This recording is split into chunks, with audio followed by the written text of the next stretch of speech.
근데 저는 AI 거품론에 있어서 AI가 거품이냐 한다면 좀 거품이라고 생각해요. 메타버스 안 하면 나라가 큰일 날 줄 알았잖아요, 저희가. 거품 꺼졌잖아요. 네.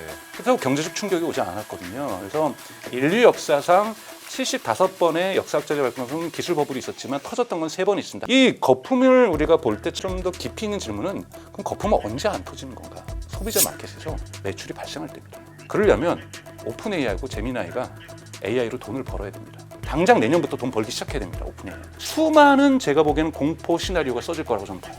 그리고 실제로 터질 수도 있는 거고요. 저는 반도체 시장은 클 수밖에 없다고 생각이 들어요. 공급 해결할 수 없는 수요가 이미 결정됐다라는 거예요. 걱정하지 않으셔도 이런 기업들은 매일매일 저는 개인적으로 차트 보지 않아도 성장할 수밖에 없는 경제의 패러다임이 바뀐 거고 이 고속도로는 다 지려고 할 거고 근데 조건이 하나 딱 있다라는 거죠. 여기에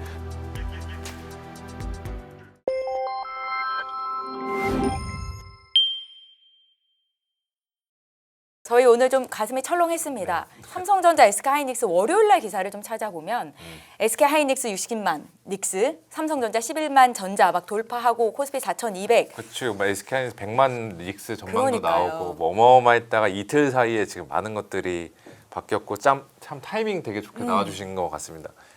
예, 뭐 아무래도 우리나라 반도체주 급락의 기폭제가 된 게 팔란티어의 이제 주가 급락이 저는 기폭제였던 것 같거든요. 네. 그 숫자를 뜯어 보면은 가이던스 좋게 줬고 또 어닝 서프라이즈를 기록했는데 왜 예전과는 다르게 시장은 그렇게 급락으로 반응을 했을까요? 우선은 뭐 결론부터 좀 말씀을 드리면 저는 이런 거는 소음이라고 저는 생각이 듭니다. 그 가이던스뿐만 아니라 실적이 사실 어마어마하게 좋은 실적이 나온 거잖아요. 네네네. 룰 오브 40가도 뭐 114가 나왔다라는 네, 거 맞습니다. 여러분 아시는 것처럼 룰 오브 40라는 것은 매출 성장률과 영업이익률인데 이것이 100이 넘었다라는 것만으로도 대단히 역사적인 네. 순간이고 물론 가장 1등하고 있는 룰 오브 40에서 엔비디아가 존재하고 네네네. 지금 2등으로서 지금 기록이 되고 있는 거잖아요. 그래서 또 이 프리캐시 플로우도 대단히 풍부하게 지금 만들어지고 있고 이렇게 된다라면 저는 전통적인 PR 레이쇼에 의해서 평가하기보다는 이 성장 기업의 프리캐시 플로우가 어떻게 되고 있고 영업이익률이 어떻게 변화되는 것이 보는 게 맞고요. 이번에 또 특이했던 것이 커머셜 부분, 상업적인 부분에서 특히 미국 상업적인 부분에서의 성장률이 110%가 넘게 나왔던 거잖아요. 어마어마하게 나왔네요. 네, 여러분 정부 수단보다 거버먼트 사이트가 있고 팔란티어는 커머셜 사이트라고 해서 민간 영역의 어떤 사업 영역이 있는데요. 지금 이 뒷부분이 커지고 있는 거고요. 근데 이 뒷부분 커머셜 부분은 영업이익률이 거버먼트보다 30에서 50%가 높습니다. 이러한 부분이 지금 폭발적으로 성장하고 있다는 것. 그리고 한국에는 보도가 안 됐는데요. 흔히 말하는 이 자녀 계약 의무죠. 그러니까 즉 앞으로 이제 계약은 되어 있고 실행을 못한 부분들 이 부분이 지금 26억 달러가 나왔어요. 예, 그 수익화 아직 안 된 부분이죠. 그렇죠. 수익화가 안 됐는데 26억 달러인데 지금 4분기 지금 가이던스가 기대치보다 높다고 하는 게 13억 달러 매출이거든요. 그럼 두 분기 놀아도 되는 거잖아요.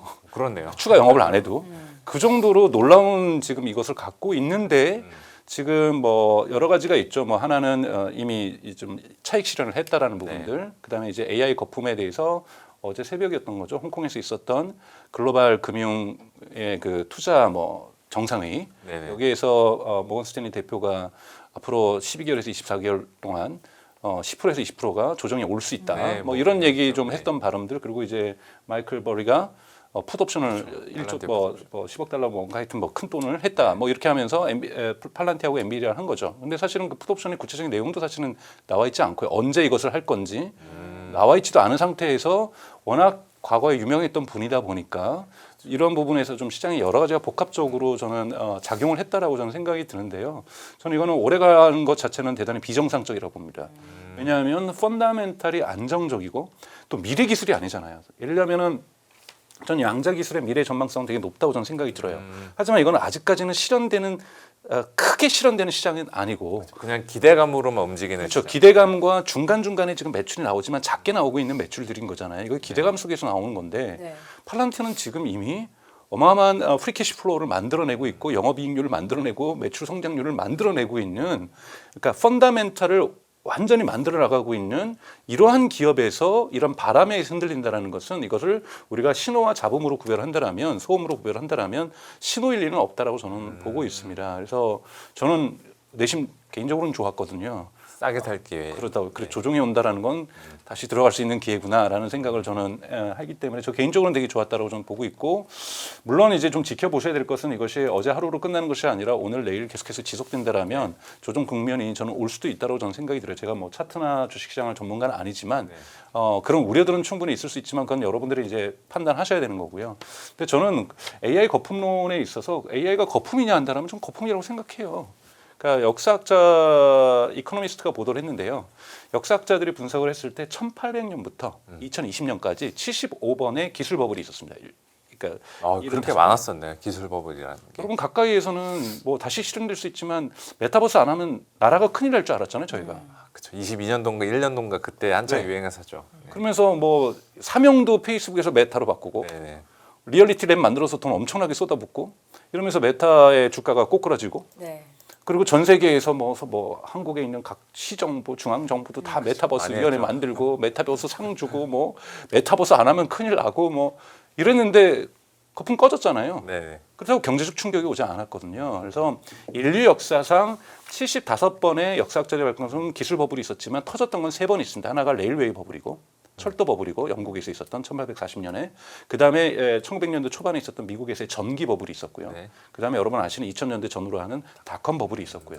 버블은 3번 터졌다라는 거죠. 그래서 지금 젠수랑은 자꾸 버블이 아니다고 우기는 건데요. 네. 이거는 버블이죠. 왜냐하면 뭐 순환 출자도 거래도 많이 일어나고 순환 거래라고 하는 것은 엔비디아가 돈 벌어서 오픈웨이에 무려 1000억 달러를 투자하면서 이 1000억 달러는 다 100% 엔비디아 칩을 다시 사는 걸로.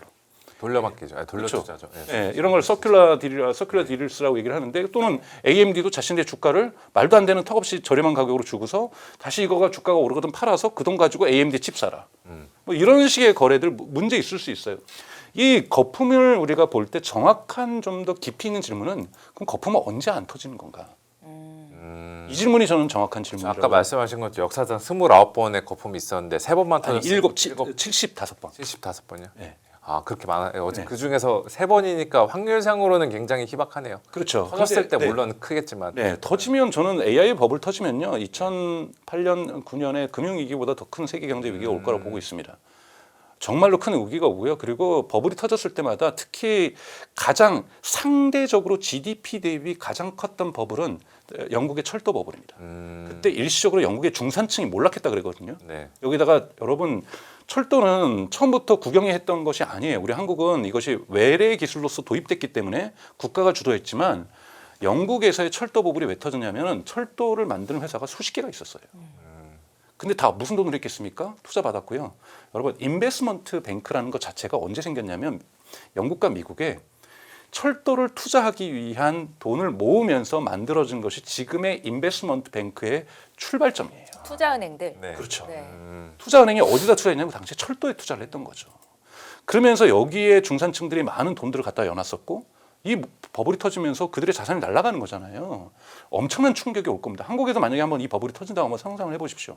SK하이닉스하고 삼성 주가가 50% 이상 막 폭락하고 60% 폭락하고, 다시 2000대 가고 막. 그러면 이거 부채로 투자했던 분들 엄청난 상실감 올 거고, 뭐 이루 말할 수도 없죠. 소비 위축 올 거고, 저는 엄청난 파급 효과가 한국 사회에도 미칠 거라고 저는 보고 있습니다. 그러니까 이렇기 때문에, 그렇다면 우리가 던져야 될 질문은 버블은 그럼 언제 터지지 않는가? 네. 그는 순환 거래가 일어나고 있다는 건 뭐고, 우리가 닷컴 버블 때도 뭐냐면 자기네들끼리 재무제표상으로 거래를 만들었던 거잖아요. 결국은 최종 컨슈머 마켓에서, 소비자 마켓에서, 시장에서 매출이 발생할 때입니다. 그러려면 오픈 AI하고 제미나이가 AI로 돈을 벌어야 됩니다. 네. 핵심적인 질문은요, AI는 무엇으로 돈을 버는가죠. 네. 네. 그래야 버블이 안 터진다라는 그렇죠. 거죠. AI 시장은 무엇인가? 어디에 있는가? AI 시장을 자꾸 엔비디아의 칩 시장으로 보시는데요. 이것도 중요한 시장이죠. 근데 이거는 하나의 구성이죠. 쉽게 얘기해서 지금 미국 동부에 있는 사람들이 서부에 가면은 땅 파면 금 나온다더라. 그래서 지금 몰려들고 있는 거잖아요. 골드러시요. 그렇죠. 골드러시라고 비유를 많이 하고, 그러니까 엔비디아가 삽하고 곡괭이하고 청바지는 저희 거 쓰세요 해서 다 이거 산 거잖아요. 그것도 되게 비싼 겁니다. 좋아진 겁니다. 우리 과거의 GPU가 아니에요. 뭐 이러면서 엄청나게 비싸게 주고 데이터 센터도 막 짓고 뭐 전력도 끌어다 쓰고 냉각기도 갖다 끌어 쓰고 있는데 아직 금이 안 나온 거죠. 근데 지금 거의 금을 저희가 금 받다 신 받다처럼 받다고 하는 기업이 오픈 AI의 챗GPT인 거죠.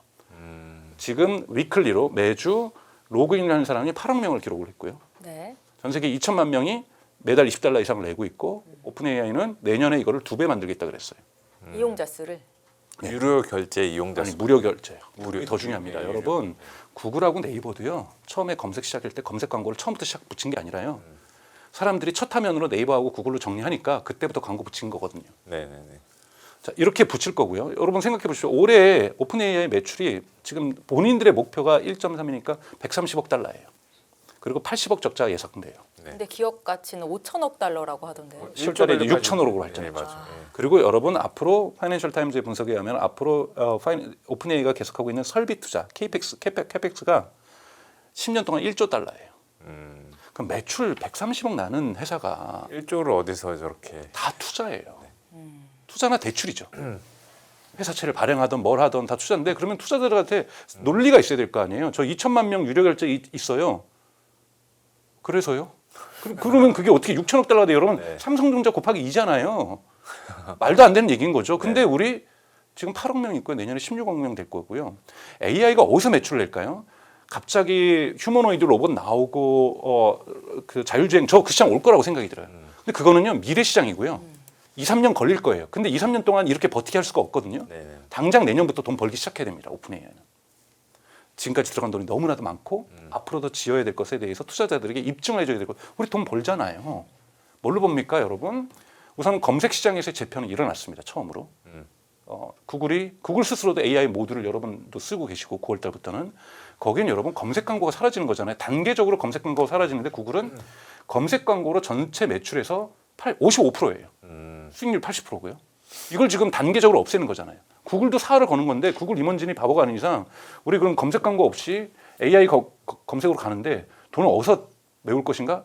돈을 안 했겠습니까? 당연히 했겠죠. 구글이 바보가 아닌 이상. 구글은 대단히 큰 혁신을 하는 거죠. 자기 살을 깎아먹으면서 카니발리제이션 이펙트라고 하는 걸로 구글 검색 광고랑 아듀를 빠이빠이를 하면서 새로운 걸로 오는데 구글도 지금 노리고 있는 것은 커머스입니다. 미국에서 시작한 것이 바이포미 기능이라고 해서 구글이 AI가 대신 가가지고 나이키 신발 사갖고 오고 아디다스 신발 사갖고 와주는 거예요. AI가. 제가 그 사이트 결제까지도. 결제까지도. 그리고 9월 달에 챗GPT도 인스턴트 체크아웃이라고 해서 우리도 그러면은 AI 커머스 본격화하겠다. 그래서 챗GPT를 떠나지 않고도 결제와 배송 조회까지도 할 수 있습니다. 그랬더니 월마트가 우리가 같이 하겠다. 그래서 지금 월마트가 같이 챗GPT 안으로 들어오는 거잖아요. 자, 그럼 뭐냐면 챗GPT가 구글을 하고 쉽게 해서 한국으로 치면 네이버 검색 공격한 거예요. 검색 시장에서. 이제 뭘 공격하고 있냐면 아마존닷컴하고 한국으로 치면 쿠팡하고 네이버 스토어를 공격하는 겁니다. 그리고 지금 미국하고 캐나다하고 한국하고 일본에서 소라라고 하는 SNS를 시작을 했죠. 네. 자, 이건 어디를 공격하는 겁니까? 인스타그램 릴스하고 유튜브 쇼츠하고 틱톡 공격하고 있는 거예요. 그리고 지금 9월 달에 오픈AI가 계획을 발표했는데 우리 링크드인을 공격하는 AI 기반 하이어링 플랫폼을 만들겠다. 링크드인을 공격하는 서비스를 내놓겠다고 선언을 했어요. 그러니까 이제 저희가 GPT 어플을 컴퓨터건 휴대폰 실행을 하면은 네. 여기서 그냥 윈도우 쓰는 것처럼 모든 걸 다 할 수 있는 그렇죠. 그런 것들을 게이트웨이를 슈퍼앱을 만들겠다는 건데요. 기존 사업자의 판을 흔들어서 네. 그들이 벌던 돈을 뺏겠다라는 거죠. 이용자를 뺏어오겠다는 전략이네요. 그렇죠. 이용자는 이제 8억 명이 확보가 됐으니까 네. 이들에게 원래 구글에 쓰던 거 우리한테 쓰시고요. 아마존이나 쿠팡에 쓰던 거 네이버 스토어에서 쓴 거 우리한테 쓰시고요. 그다음에 링크드인 가고 리멤버 가던 거 우리한테 쓰시고요. 뭐 인스타그램 릴스 보시던 거 유튜브 쇼츠 보는 거 우리한테서 보시고요. DM도 할 겁니다. 한국은 조금 카카오톡하고 협업을 했기 때문에 DM이 늦을 수 있겠지만 네. DM도 계획하고 있다고 얘기를 하고 있어요. 그러니까 전통 사업자들이 하는 그 시장 가서 가져오고 나서 체력을 길러서 자율주행을 가든 휴머노이드를 가든 그렇게 간다라는 거죠. 그렇기 때문에 여기에서의 판변화가 지금 이거는 미국에서는 요즘 컨슈머 AI 마켓이라고 얘기를 하고 있어요. 그래서 가장 중요한 시장은 컨슈머 AI 마켓에서 오픈 AI가 제미나이가 성공하지 못하면 버블이 터진다라고 보고 있습니다. 그래서 저희 이제 그 시장에서 우려하는 게 오픈 AI 무너지면 사실상의 모든 게 끝이다라고 하는데 그 센터장님 말씀은 오픈 AI는 내년에는 흑자 전환까지도 충분히 가능한 그렇게 것들. 목표를 세우고 있고 네. 그래야 투자자들과 은행에서 대출해주고 회사채 삽니다. 네네네. 그냥 이용자 많다고 해서 AGI 만든다고 해서 지금 밸류에이션이 올라간 건 맞습니다만 AGI를 만든다고 그 CEO는 얘기해야 돼요. 왜냐 그래야 세계에 뛰어난 그러겠죠. 돈을 엄청나게 많이 버는 과학자들과 엔지니어들이 이 가슴속이 뿜뿌해야 올 거 아니에요. 그래서 그거 하는 거하고 투자하는 거하고 다른 겁니다. 투자는 AGI 만들어서 근데 투자자는 냉혹하죠. 여러분들 해서 AGI 만들어서 돈을 어떻게 벌 건데? 그 다음 질문이 그거잖아요.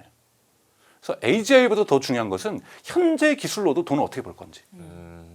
이 부분에 대한 답변을 반드시 오픈 AI는 내놔야 되는 거고 그러지 않고서 저렇게 설득을 못 합니다. 그 설득이 되고 있다라는 거고요. 지금 이제 10월달 이번에 조직 개편을 해서 내년에 상장이 가능해졌잖아요. 네네. 여러분 상장하면 지금 이번에 그러면서 마이크로소프트의 지분을 정리해줬죠. 그러니까 몇 퍼센트인지. 맞습니다. 네. 그렇게 하면서 6천억 밸류에이션이 됐습니다.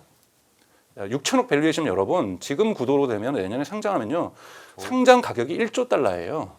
여러분 인류 역사상 상장할 때 1조 달러는 한 번도 없었습니다. 그렇지 않습니까? 1조 달러를 상장을 하긴 그렇죠. 네, IPO를 1조 달러로 한다? 테슬라가 지금 1조, 1.5, 1.6조 달러잖아요. 이렇게 오래 걸려서 테슬라도 빨리 성장한 편인데.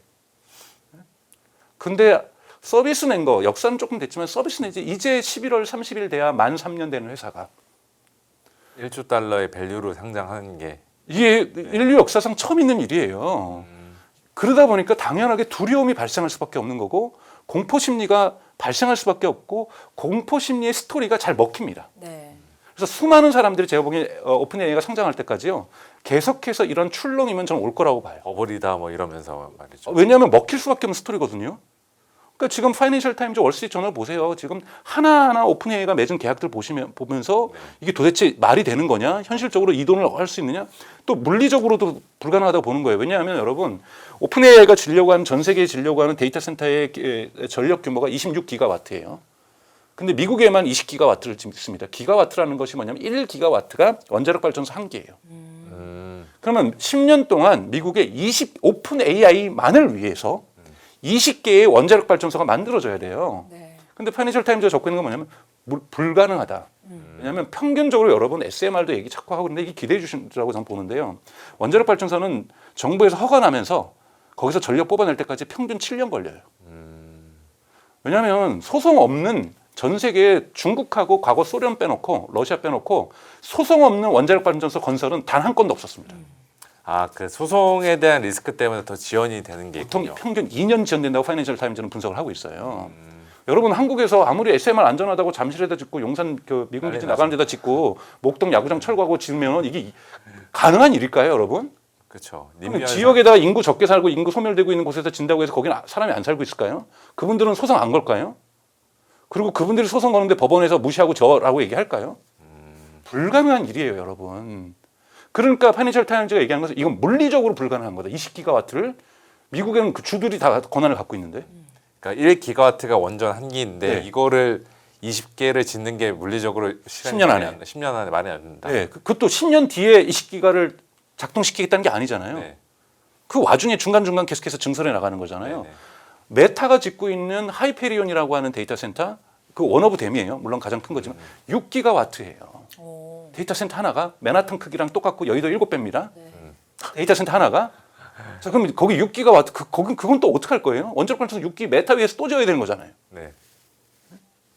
여러분 상상을 초월하는 전력이 그래서 전력주들 거기다가 냉각기 되고 있는데 거기다 전선줄 되고 있는 주가들도 미국에서 뭐 다 오르고 있는 거고 또 ESS라는 거 테슬라의 에너지 팩이 오르는 것도 보면은 과거에는 재생에너지에만 ESS가 필요했던 거죠. 그냥 태양광 낮에 많이 생산되니까 피크 타임인 저녁을 위해서 저축해뒀다가 나중에 쓰는 거잖아요. 풍력 바람 돌 때 열심히 저축해놨다가 바람 안 불 때 공급하는 거잖아요.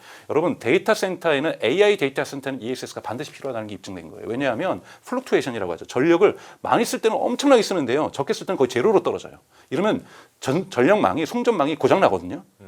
그래서 반드시 ESS를 둡니다. 그러니까 이제는 화력으로 만들어서 전력을 만들어도 ESS가 필요한 시장이 된 거예요. 그러다 보니까 지금 ESS 주가들이 엄청나게 올라가는 거고 수요가 공급을 완전히 초과하는 상황으로 가고 있는 거죠. 그래서 여러분 ESS 시장은 재생에너지만이 아니라 AI와 함께 가는 쉽게 얘기해서 테마주로 묶여버리고 있는 거죠. 네, 맞습니다. 그러니까 정말로 많은 부분들이 지금 연관이 되는데 이것이 물리적으로 가능하게 또 하나 갈등이 있습니다. 냉각이 엄청나게 필요하죠. 그래서 바람 냉각, 도저히 안 되니까 물 냉각 거기 들어가는 여러분 모터는 다 어느 나라 메이드 인 어딜까요? 메이드 인 차이나. 여러분 메이드 인 차이나에서 자석 안 풀면요 전 세계 어느 곳에도 데이터 센터 못 짓습니다.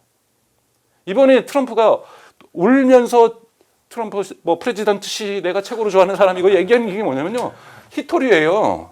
히토리가 없으면은 미국의 히토리가 왜 중국으로 갔습니까? 생산 히토리가 전 세계에서 중국에서 되는 게 아니에요. 생산은 전 세계에서 됩니다. 네. 그런데 이걸 정제하는 리파이너리, 사우디가 여러분 석유 수입합니다. 원유는 많이 나지만 정제된 석유가 없으니 정제된 걸 다시 수입하잖아요. 그래서 정제를 다 중국에 맡긴 거예요. 왜냐하면 히토리를 정제하는데 엄청난 환경 오염 물질이 나옵니다. 중국은 그냥 다 감당을 하면서 하는 거였군요. 예, 그래서 미국에 있는 공장, 심지어 한국에 있는 공장도 다 중국으로 보낸 거예요. 그랬더니 히토리유의 전체 정제가 중국에서 90% 이상이 되는데 자석은 95% 이상이에요. 근데 자석 없는 전기차, 자석 없는 여러분 선풍기, 자석 없는 냉각기 불가능해요. 만약에 중국이 히토리 막아버리면요, 데이터 센터를 못 짓습니다. 미국은 중국에다가 GPU를 막아놓은 거고요. 네. 서로 이번에 맡겨놔자라는 거잖아요. 그러니까 이런 물리적 장애, 즉 우리가 얘기하는 주식시장에서의 거시적인 요소들이죠. 그러니까 기업이 어쩔 수 없는 이런 부분이 AI에도 있다라는 거예요. AI 내부적으로는 어떻게 AI가 돈을 벌 것인가, 돈을 못 벌면 망한다라는 거고, 오픈 AI가 망하면 전체의 거품이 터진다라는 거고, 마찬가지로 거시적 조건에서 전력을 못 대도 터지는 거고요. 그 다음에 히토리를 못 대도 터진다라는 거예요. 이러한 제약 조건은 분명히 있기 때문에 수많은 제가 보기에는 공포 시나리오가 써질 거라고 저는 봐요. 그리고 실제로 터질 수도 있는 거고요.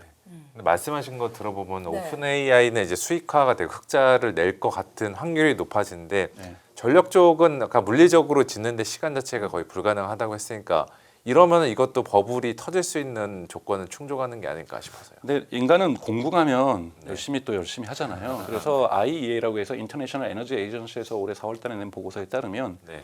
전력을 만들고 성배전하는데 이노베이션 기술 혁신이 반드시 필요하다. 음. 그러니까 전통적인 방법으로는 이건 못 된다. 아. 그래서 그 보고서가 정말 특이했던 것이 IEA에서 측정하는 에너지의 수요가 어느 정도로 증가할 건가 앞으로 5년 안에. 그다음에 가트너라든지 딜로이트라든지 뭐 모건 스탠리라든지 이런 전문 기관에서 전력 수요를 평균을 냈더니 여러분 앞으로 5년 동안 인류에게 필요한 전기가 4.5배가 필요해요. 지금보다 뭐 네. 4배. 평균으로 4.5배예요. 네. 많이 한 데는 8배, 적게 한 데는 3배. 평균 내면 4.5배예요. 뭐 평균에 뭐 함정도 있긴 합니다만 여러분 어떻게 갑자기 인류가 4.5배를 만듭니까? 5년 안에. 제일 빨리 만들어야 2년인데 화력 발전소가. 네. 그러니 이거는 현재화하는 기술로는 안 되는 거라고 얘기를 하고 있는 겁니다. 그래서 여러분 냉정하게 보셔야 되고요. 전력을, 그리고 저는 가장 반대하는 건 개인적으로 이념적으로 바라보는 거 저 반대해요. 저는 원자력도 찬성해요. 뭐든지 빨리 하면 좋겠다라고 생각이 들고 지속 가능했으면 좋겠다라는 거예요. 여러분 근데 중국이 2025년 예상되는 태양광 발전 용량이 중국을 제외한 레스트 오브 월드, 그러니까 나머지 세상이 만드는 거에 딱 2배예요. 작년에는 1배였거든요. 그리고 수력 발전도요. 엄청나게 짙습니다. 그러니까 전력에 대해서 전력 질주하고 있거든요. 왜냐하면 중국은 GPU가 에너지 효율성이 대단히 안 좋습니다. 그러니까 하웨이 것의 칩이 워낙 전력을 많이 먹다 보니까 예를 들면 화웨이는 죄송합니다. 이런 표현 죄송합니다. 그러니까 성능이 떨어지는 것 갖다가 300 몇 개를 연결해서 겨우 엔비디아의 후퍼칩의 성능을 내기 시작하는 거잖아요. 그럼 전력이 얼마나 많이 소비되겠어요. 근데 중국 정부가 그냥 써라 전력을. 왜냐하면 여러분 한국의 데이터 센터를 질 때 미국에서 나타나는 현상이 뭐냐면 미국이 여러분 현재까지 중국의 어떤 국가 보조금을 제한한다면 가장 전력이 저렴한 나라가 미국이에요. 그래서 데이터 센터는 미국에도 더 많이 짓는 거거든요. 그런데도 주변에 전기료가 오릅니다. 수요가 그만큼 더 많으니까. 그렇죠. 그러면 한국은 전력을 지면은 전력 수요는 어떻게 할 거면 26만 장에 대해서 네. 그럼 전기값은 안 오를 것을 정부가 보장해 줄 것인가? 뭐 이거부터 시작해서 풀어야 될 숙제가 하나둘이 아니라는 거죠. 여기에서 저는 여러 가지 혁신의 가능성들이 있고요. 또 히토류가 만약에 미중 간의 갈등이 있으면 한국의 히토류 자석 부분 다시 발전시킬 수 있어요. 중국보다 지금 비싸서 중국 보내는 건데 비싸더라도 살 가능성이 있거든요. 보조금을 줘서라도. 그러니까 이러한 새로운 저는 이 틈새 전략이 산업 전략이 좀 가능해질 수도 있다 앞으로 5년 안에. 그래서 이런 부분에서 이런 것들이 주고받고 잽을 주고받고 뭐 어퍼컷을 주고받으면서 AI 거품론은 여러분 절대 이번에 사라지지 않을 거라는 거예요. 앞으로 5년 동안 투자하시면 계속 가져가야 될 요소라는 거죠. 그런데 새로운 혁신이 그 버블론을 무마시킬 수 있는 가능성도 있다라는 말씀을 지금 하신 거고요. 그리고 오픈 AI나 구글이 컨슈머 AI 마켓에서 돈을 벌어들이지 못하면 그것이 또한 버블로 나타날 수 있다. 버블이 터지는 거죠. 터지는 거다라는 말씀을 주셨습니다.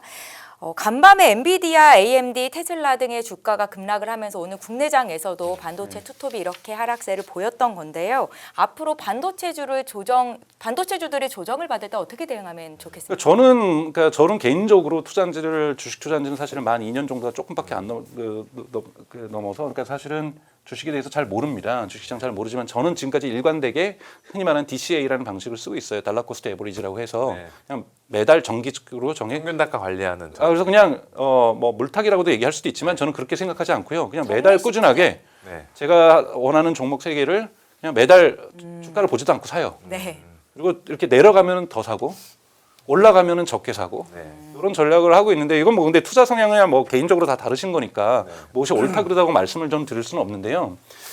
저는 반도체 시장은 클 수밖에 없다고 생각이 들어요. 여러분 생각해 보세요. 아까 전에 말씀드렸던 것처럼 한국에 26만 장 사는 거 발표하고 했던 날 어제 새벽에 오늘 알고요. 어제 새벽에는요. 오픈 AI가 AWS하고 계약 맺었어요. 그게 680억 달러 맺었습니다. 근데 여러분 한국이 26만 장의 블랙엘 칩을 사는데 얼마가 들 거냐면 앞으로 98억 달러 들어요. 근데 AWS랑 오픈 AI가 데이터 센터를 그 엔비디아 거 말고 AMD 거 말고 네. 그냥 아마존하고만 980억 달러 10배 이상. 680억 하여튼 10배 가까이 되는 거를 맺었습니다. 그럼 여기에 GPU가 얼마나 필요할까요? 그렇죠. 그리고 오픈 AI가 1조 달러 케이펙스 투자한다는데 GPU 얼마나 필요할까요? 그럼 거기에 HBM 얼마나 많이 들어갈까요? 이 수요는 공급 해결할 수 없는 수요가 이미 결정됐다라는 거예요. 그렇기 때문에 아무리 삼성전자가 들어와서 HBM 시장이 이제 2강 구도에서 원래도 3강이긴 했지만 실질적인 의미에서 3강, 그러니까 즉 SK 하이닉스, 마이크론, 삼성전자가 되더라도 저는 하이닉스가 흔히 말하는 TAM, 토탈 어드레서블 마켓이 커질 수밖에 없는 구조를 지금 갖고 있다는 거죠. 그러면 잘 영업이익률과 기술 혁신만 관리하면은 성장할 수밖에 없는 기업이라는 거예요.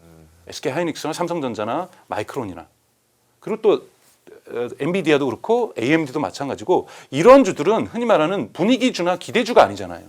실적 나오는 주니까. 그렇죠. 펀더멘탈의 기초에서 AI 경제를 이끌어 나갈 인프라스트럭처 기업이죠. 그러니까 즉 고속도로를 만드는 기업이죠. 애플리케이션은 여기에 자동차를 만드는 기업인 거고요. 네. 그렇기 때문에 고속도로에서 자동차가 다니는 한 자동차 전용도로 줬더니 지역에 가보면은 하루 종일 지켜봐도 자동차 10대밖에 안 되는 도로 있거든요. 이러면 잘못 진 거죠. 수습되는 거고 거품인 거죠. 그냥 국가 세금 낭비인 거죠. 근데 고속도로 줬더니 막 미어 넘쳐가지고 중부고속도로 하나 더 짓자. 또는 제2고속도로 하나 더 짓자. 막 이렇게 되는 거잖아요. 이렇게 되면 고속도로는 계속 만들어질 거라는 거죠. 그러면 걱정하지 않으셔도 이런 기업들은 매일매일 저는 개인적으로 차트 보지 않아도 성장할 수밖에 없는 경제의 패러다임이 바뀐 거고 네. 이 고속도로는 다 지려고 할 거고 근데 조건이 하나 딱 있다라는 거죠. 여기에 자동차가 다니면서 인간이 이동하고 물류가 이동하면서 그 경제가 활성화되는 것, 성장되는 것 이것만 된다라고 하면은 거기에 아스팔트 되고 토목공사하는 기업이 어떻게 안 돼요. 그렇네요. 그렇게 지켜보면 된다라고 저는 생각하고 있습니다. 네. 반도체 기업들에 대한 충분한 네. 답변이 좀 됐을 것 같습니다. 저희 팔란티어가 호실적에도 불구하고 급락했던 이유 그리고 또 반도체주 조정 시 대응 전략 여기에 다시 불거지는 AI 관련주들의 버블론까지 의견을 들어봤습니다. 오늘 여기까지 듣고 다음 기회에도 또 저희가 기회가 된다면 모셔서 다양한 이야기 들어보겠습니다. 지금까지 강정수 블루닷 AI 연구센터 센터장님과 함께했습니다. 고맙습니다. 고맙습니다.